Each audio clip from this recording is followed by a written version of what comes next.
Hoy comenzamos el capítulo segundo de esta importante encíclica Magnificat Humanidad del Papa León XIV sobre la custodia de la dignidad humana en el contexto de la inteligencia artificial. Entonces, capítulo segundo. El Papa nos dice, en este segundo capítulo quisiera detenerme en algunos fundamentos y principios de la doctrina social que ayudan a leer los nuevos asuntos, las rerum novarum, las res nova de nuestro tiempo, a la luz de la dignidad fundamental de la persona humana. El Papa divide este capítulo también en dos partes. Nos va a hablar primero de los fundamentos de la doctrina social de la Iglesia y una segunda parte de los principios. Entonces nosotros hoy vamos a ver solamente la primera parte, la segunda la dejamos para un nuevo programa. Entonces, los fundamentos de la doctrina social de la Iglesia. Dice el Papa, al proponer estas reflexiones, deseo sobre todo, primero, ayudar a los fieles laicos, a todas las mujeres y hombres de buena voluntad, a redescubrir la propia tarea de hacer presente en lo cotidiano, en las relaciones familiares, en el trabajo y en la participación social, los principios que voy a señalar. Es decir, nos está invitando al actuar. Pero para ello nos da pues también algunos lineamientos doctrinales. También quiere alentar a las universidades, a las academias, a reflexionar y a poner en práctica estos principios. Nos va a hablar hoy de tres entonces fundamentos de la doctrina social de la Iglesia. Primer fundamento, el ser humano, imagen del Dios Trinitario. Segundo fundamento, la igual dignidad de todos los seres humanos. Y tercer fundamento, el altísimo valor de los derechos humanos. Pasemos entonces al numeral 48 para comenzar a ver este primer principio. El ser humano, imagen del Dios Trinitario. Y nos dice, la doctrina social de la Iglesia nos conduce al corazón mismo de nuestra fe.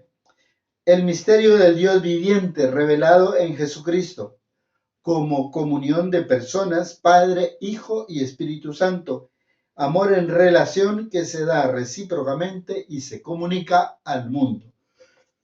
Como vemos aquí, el Papa nos está dando una fundamentación teológica, ¿verdad?, sobre estos fundamentos de la doctrina social de la Iglesia.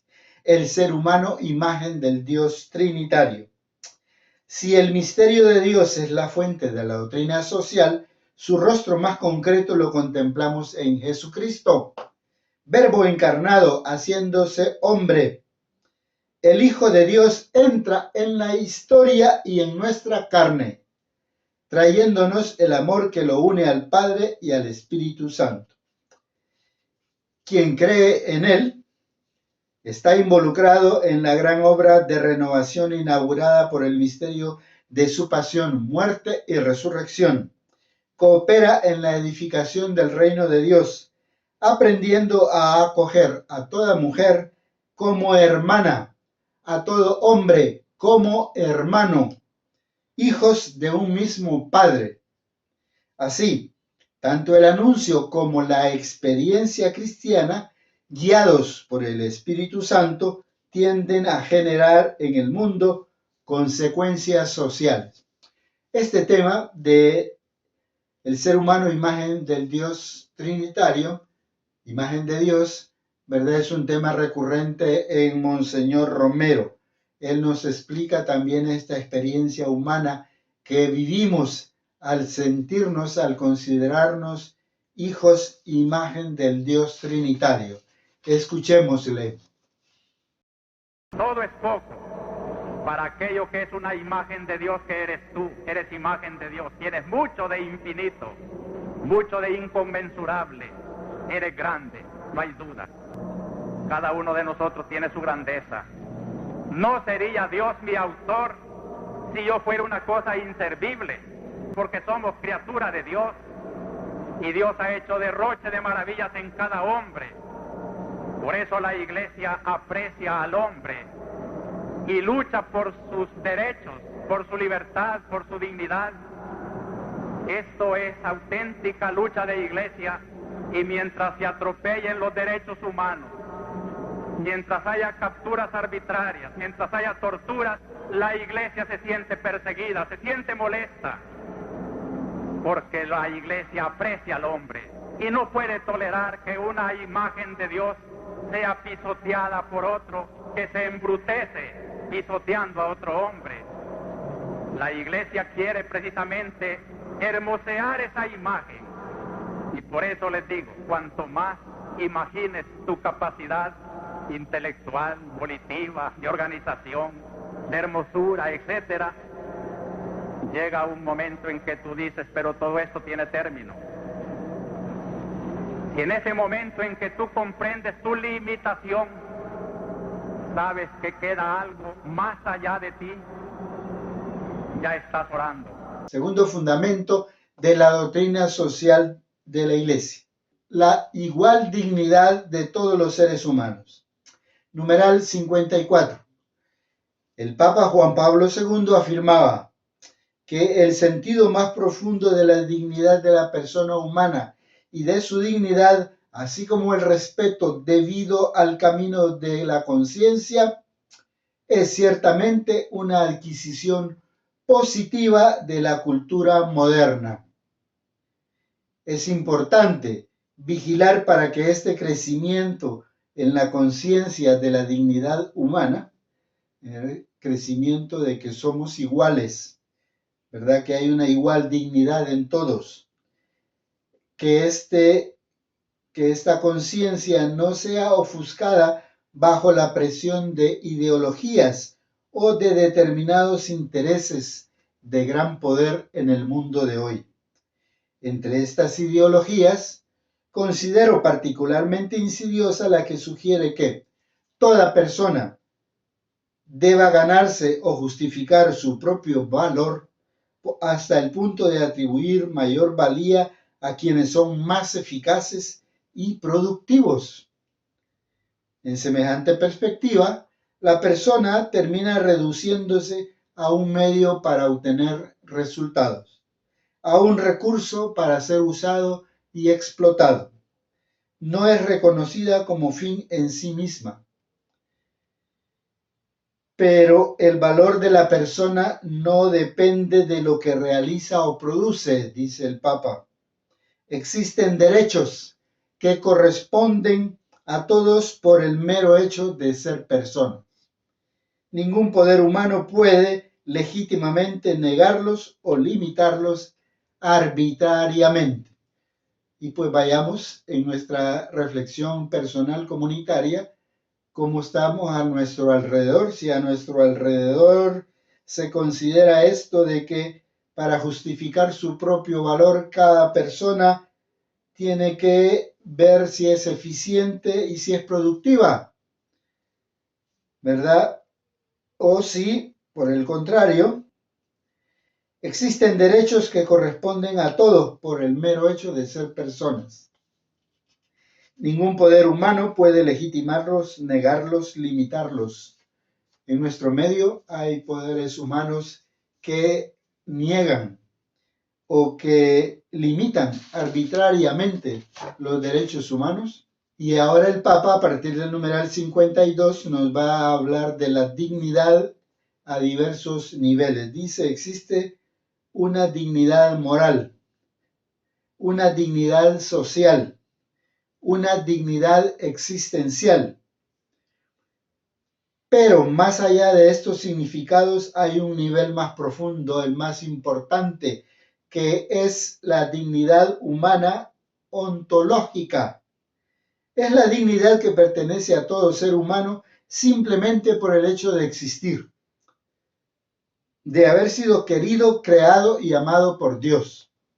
Ningún pecado, ningún fracaso, ninguna humillación, ninguna exclusión puede afectar el valor profundo de una vida humana que Él ha querido y ha llamado a ser, ¿verdad? Pero en nuestro medio creo que hay poderes que nos llevan a que la dignidad de la persona humana sea relativa o no.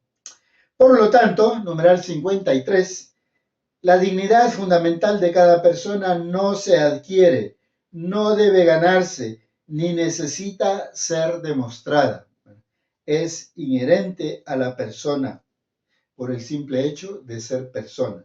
Quisiera volver a Monseñor Romero, ¿verdad? Porque para él es un tema recurrente este de la persona humana. Somos imagen de Dios. Todos lo somos. Escuchemos su experiencia, su relato. Pero sí decimos la iglesia de los pobres, de aquellos que deben de aprender que su pobreza, su rancho, su campo, no es un marco para sentirse distinto de los otros hombres, que a todos nos ha hecho el Señor imagen de Dios, y tenemos que respetar y promover esa dignidad. Eso no es comunismo, eso no es subversión, eso es evangelio de aquel que vino a dar su vida por todos los hombres sin excepción ni acepción de personas. El tercer fundamento es el altísimo valor de los derechos humanos. Numeral 54, como afirmó, vuelve al Papa Juan Pablo II, dice, la Declaración Universal de los Derechos del Hombre, proclamada por las Naciones Unidas el 10 de diciembre de 1948, continúa siendo en nuestros días una de las más altas expresiones de la conciencia humana. Esta es una piedra miliar en el camino del progreso moral de la humanidad. Son citas tomadas del Papa Juan Pablo II.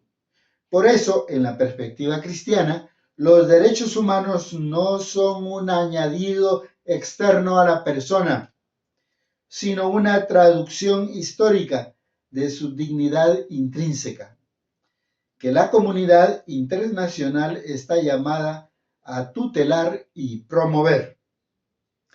Numeral 55, por eso los derechos humanos son inviolables, inherentes a la persona y a su dignidad. En consecuencia, son universales e inalienables. El primer derecho humano es el derecho a la vida, desde la concepción hasta su fin natural, sin el cual es imposible ejercitar cualquier otro derecho. Cuando este derecho fundamental, el derecho a la vida, es negado, como sucede con el aborto provocado, el asesinato de inocentes, la eutanasia, nos encontramos frente a decisiones que la Iglesia juzga gravemente ilícitas.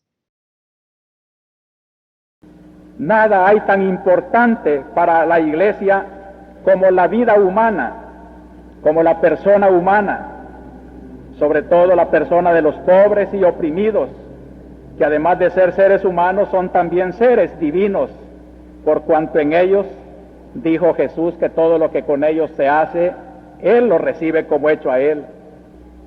Este es el pensamiento fundamental de mi predicación. Nada me importa tanto como la vida humana.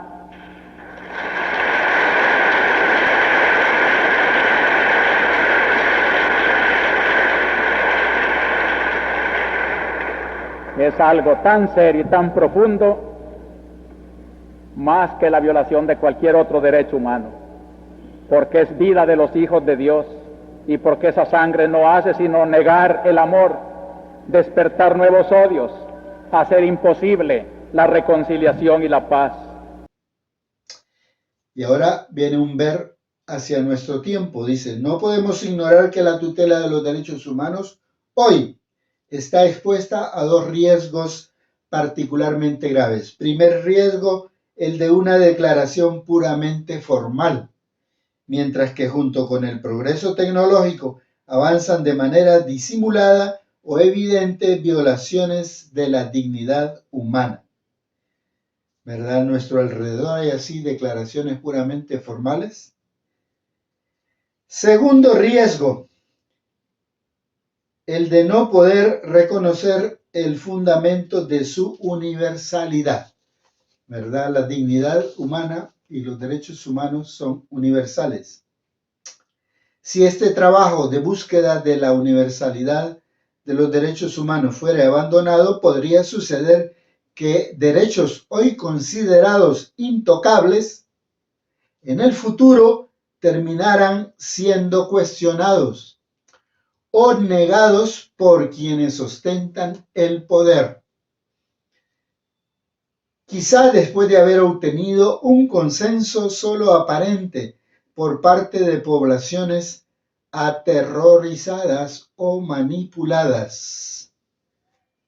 Encontramos esto en nuestro medio ambiente, en nuestra sociedad, ¿verdad? Que quienes ostentan el poder, después de haber tenido un consenso solo aparente por poblaciones aterrorizadas o manipuladas, después salen negando la dignidad humana, los derechos humanos. Reflexionemos, veamos este ver de nuestra realidad hoy. Por otro lado, en el numeral 57 dice, ha crecido también el reconocimiento de los derechos humanos de las minorías. Sin embargo, todavía hay mucho camino por recorrer para que los derechos de una gran parte, por ejemplo, los de las mujeres, importante esto del Papa, dice, todavía hay mucho camino por recorrer para que los derechos de una gran parte, por ejemplo, los de las mujeres, estén realmente garantizados en todo el mundo. ¿Cómo están los derechos de las mujeres a nuestro alrededor, en nuestra familia, en el trabajo, en la sociedad, en el país? Es una realidad que doblemente pobres son las mujeres que sufren situaciones de exclusión, maltrato, violencia, porque frecuentemente se encuentran con menores posibilidades de defender sus derechos. Por lo tanto, no es suficiente afirmar con palabras que hombres y mujeres tenemos la misma dignidad y los mismos derechos. Es necesario que las palabras se traduzcan en decisiones concretas, en leyes, en el acceso al trabajo, en el acceso a la instrucción, en el acceso a las responsabilidades sociales y políticas, en el modo en el que la sociedad escucha y valora el aporte de las mujeres. Mientras exista esta disparidad, no podremos decir que la sociedad reconoce realmente y en profundidad que las mujeres tengan la misma dignidad que los hombres.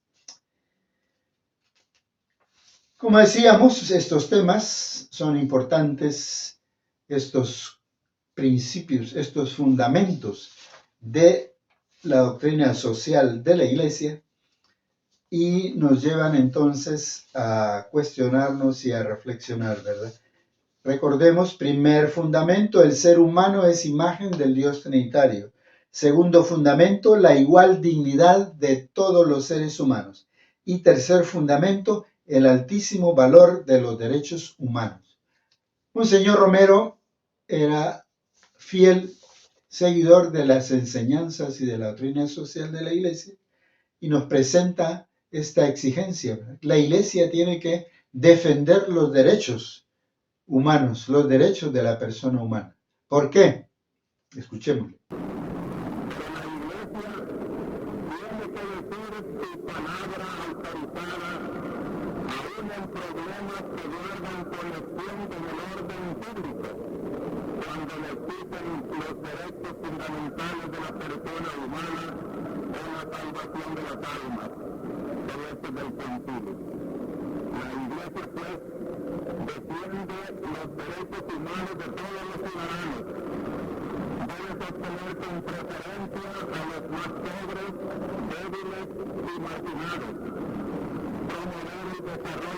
Por la conciencia crítica de la sociedad, iglesia tiene que ser la conciencia crítica de la sociedad.